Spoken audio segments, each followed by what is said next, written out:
मागच्या गेल्या काही दिवसांपासून आपल्या विविध वक्तव्यांनी चर्चेत आलेले राज्याचे कृषी मंत्री माणिकराव कोकाटे यांनी नंदुरबार जिल्ह्यातील शनी मांडळ या ठिकाणी शनी महाराजांच्या मंदिरात एक दर्शन घेतलेलं आहे। आज श्रावण महिन्यातील पहिला शनिवार आहे आणि या निमित्तानं या मंदिरात देखील भाविकांची मोठ्या प्रमाणात गर्दी जी आहे ती आपल्याला बघायला मिळत आहे। याच मंदिरामध्ये आज कृषी मंत्री माणिकराव कोकाटे यांनी एक दर्शन घेतलेलं आहे। त्यांना या ठिकाणावर असलेल्या पुजाऱ्यांनी देखील पूजा केलेली आहे। या ठिकाणी कृषी मंत्री माणिकराव यांनी मनोभावे पूजा केल्याचं देखील आपण बघितलेलं आहे।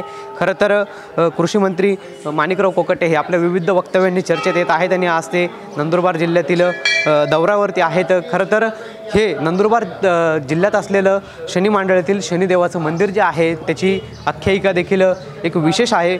जगातील साडेसाती मुक्ती मंदिर म्हणून याला ओळखलं जातं अशी भाविकांची देखील आख्यायिका आहे आणि त्यामुळे या ठिकाणी अनेक भाविक असतील, त्याचबरोबर राजकीय नागरिक असतील, लोक असतील ते या ठिकाणी गर्दी करत असतात। कृषी मंत्री माणिकराव कोकाटे यांनी देखील आज या ठिकाणी येऊन दर्शन घेतलेलं आहे।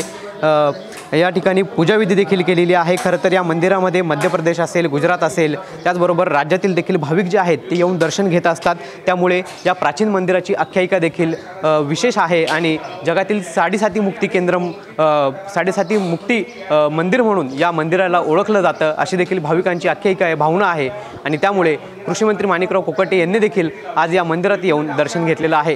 कॅमेरा पर्सन आकाश येवलेसह पवन येवले, TV9 मराठी, नंदुरबार।